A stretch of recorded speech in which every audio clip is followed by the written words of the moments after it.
পর্ব, আজকে আমাদের 8ম পর্ব। আজকে আমরা বলবো আল্লাহ সুবহানাহু ওয়া তাআলা সালাতের কথা বলতেছেন 2 নম্বর সূরা 238 নম্বর আয়াতে। আল্লাহ সুবহানাহু ওয়া তাআলা আবার সালাতের কথা বলতেছেন, হাফিযু আলাস সালাওয়াতি ওয়াস সালাতিল উসতা ওয়া কুমু লিল্লাহি কানিতিন।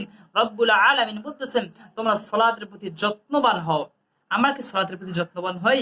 বিশেষ করে মধ্যবর্তী সালাত। আল্লাহ সুবহানাহু ওয়া তাআলা প্রথমে বললেন সালাতের প্রতি যত্নশীল হও, বিশেষ করে মধ্যবর্তী সালাত, এবং আল্লাহর সামনে বিনতভাবে দাঁড়াও। সুবহানাল্লাহ। সালাতের ক্ষেত্রে যত্নশীল হতে হবে। কেন জানি সালাত আদায় করি, সালাতের ক্ষেত্রে যে একটা প্রশান্তি, তৃপ্তি, আনন্দ কেন জানি আমরা খুঁজে পাই না। আমরা মসজিদে যাই, চলে আসি, সালাতের একটা প্রশান্তির স্বাদ কেন জানি আমরা পাই না। আমাদের অবস্থা হয়েছে এরকম, আমরা সবার শেষে যাই, সবার আগে আসার চেষ্টা করি। কেন জানি সালাতে আমাদের অন্তরগুলো স্থির হয় না।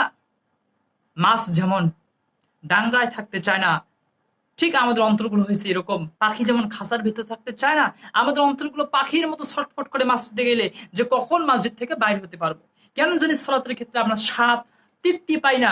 আল্লাহ সুবহানাহু ওয়া তাআলা বলতেছেন সালাতের প্রতি যত্নশীল হও, বিশেষ করে মধ্যবর্তী সালাত, এবং আল্লাহর সামনে বিনয়ী হয়ে বিনীত হয়ে দাঁড়াও। তা আল্লাহর কাছে দোয়া করি, আল্লাহ আমাদের সালাতের ক্ষেত্রে যত্নশীল হওয়ার তৌফিক দাও, আমাদের সালাতের স্বাদ, তৃপ্তি, আনন্দ দাও, এবং সালাত, তৃপ্তি, আনন্দ, মজা আমাদেরকে দান করে দাও, এবং এমন সালাত আদায় করতে তৌফিক দাও যে সালাত আদায় করলে আপনি খুশি হবেন, সন্তুষ্ট হবেন, কবুল করবেন। আল্লাহুম্মা আমিন।